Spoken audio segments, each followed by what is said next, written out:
आज के लेक्चर में मैं आपको दक्षिण भारत में विकसित प्राचीन द्रविडियन सभ्यता की जानकारी दूंगी। दक्षिण भारत के 2 राज्यों तमिलनाडु एवं केरल में नगरीकरण की स्वतंत्र प्रक्रिया इंडिपेंडेंट प्रोसेस प्रारंभ हुआ, जो कि उत्तर भारत की प्राचीन आर्य सभ्यता से भिन्न थी। प्राचीन काल में उत्तरी भारत या प्राचीन आर्यावर्त में नगरीकरण का प्रसार दक्षिण की ओर नर्मदा एवं ताप्ती नदियों के मुहाने में मालवा पठार तक हो गया था। इस प्रदेश के आगे दक्षिण में स्वतंत्र द्रविडियन सभ्यता का विकास हुआ था, जिसका प्रारंभ दक्षिणी राज्यों केरल व तमिलनाडु से हुआ था तथा यह धीरे धीरे ऊपर की ओर वर्तमान कर्नाटक, आंध्र प्रदेश, तेलंगाना, महाराष्ट्र राज्यों की ओर प्रसारित हुई।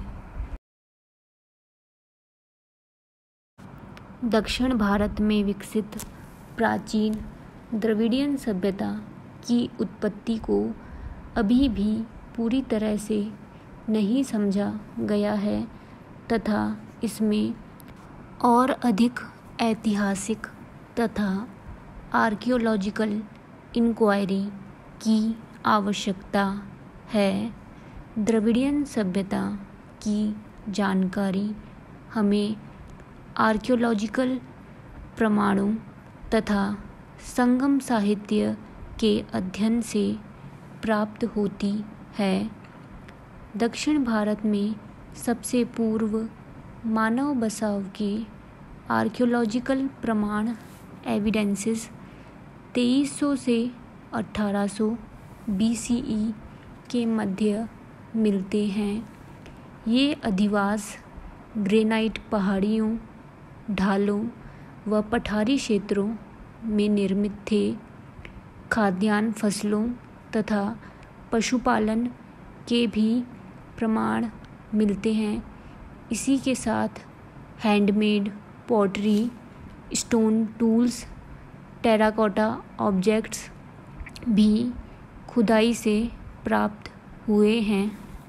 1800 से 1500 BCE के मध्य यहाँ की ग्रामीण सभ्यता में एडवांसमेंट के प्रमाण मिलते हैं, जिसमें धातुओं, कॉपर एवं ब्रॉन्ज तथा चाक निर्मित पॉटरी के उपयोग के प्रमाण मिलते हैं।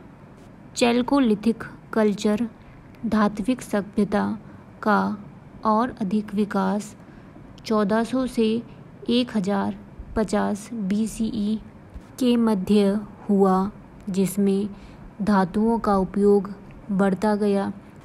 द्रविडियन सभ्यता में प्राचीन कालीन नगरीकरण का प्रारंभ 500 BCE के आसपास प्रारंभ हुआ तथा यह काल लगभग 500 CE तक विस्तृत रहा।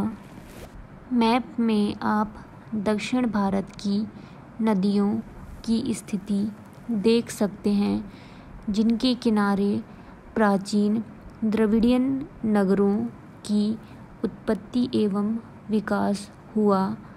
साथ ही इन नदियों के मुहाने वाले क्षेत्रों तथा अन्य तटवर्ती क्षेत्रों कोस्टल रीजन्स में भी महत्वपूर्ण नगरों एवं बंदरगाहों पोर्ट्स की स्थापना हुई, जो कि उस समय की अन्य प्राचीन सभ्यताओं के साथ व्यापार में मैरीटाइम ट्रेड रूट्स के प्रमुख केंद्र रहे।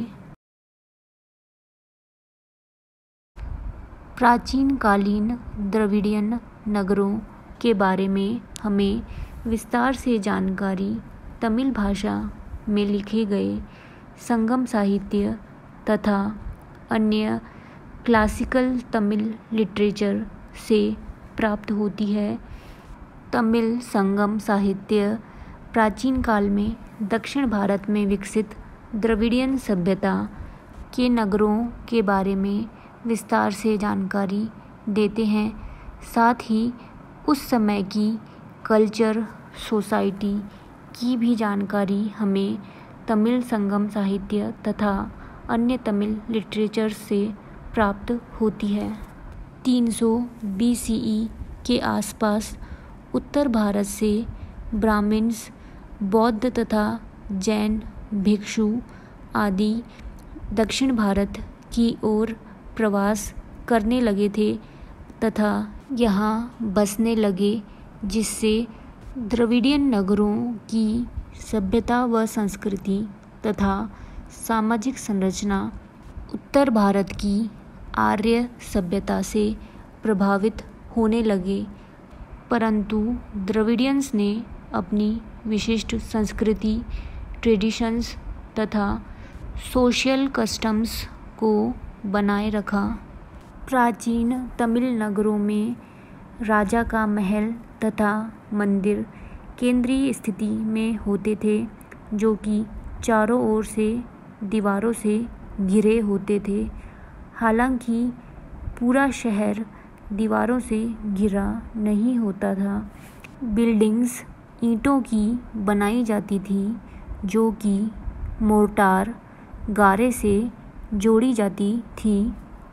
गरीब लोग घास फूस तथा मड फ्लोर की बनी हट्स में रहते थे। विभिन्न समुदायों के लोग अलग अलग क्षेत्रों में रहते थे। मैप में आप प्रमुख द्रविडियन नगरों की लोकेशन को देख सकते हैं। द्रविड़ साम्राज्यों में 2 राजधानियां बनाने की परंपरा थी, एक आंतरिक राजधानी तथा दूसरी तटवर्ती कोस्टल कैपिटल। पुहार चोल किंगडम की राजधानी तथा बंदरगाह नगर था तथा उरायूर चोल्स की आंतरिक राजधानी थी। कोरकाई पांड्य राजवंश की तटवर्ती राजधानी थी तथा मदुरई आंतरिक राजधानी थी। मुसीरी चेर राजवंश की राजधानी तथा बंदरगाह नगर था तथा वेंजी या कारूर आंतरिक राजधानी थी। कांचीपुरम टोडाईमंडलम की राजधानी थी। कौटिल्य के अर्थशास्त्र में उत्तरी भारत के मौर्य साम्राज्य तथा द्रविडियन मदुरई तथा कांचीपुरम नगरों के मध्य 300 BCE के आसपास व्यापार के उल्लेख मिलते हैं। द्रविडियन नगरों से पर्ल धातुएं, विशेषकर सोना, उत्तम क्वालिटी का टेक्सटाइल मौर्य साम्राज्य में इंपोर्ट होता था।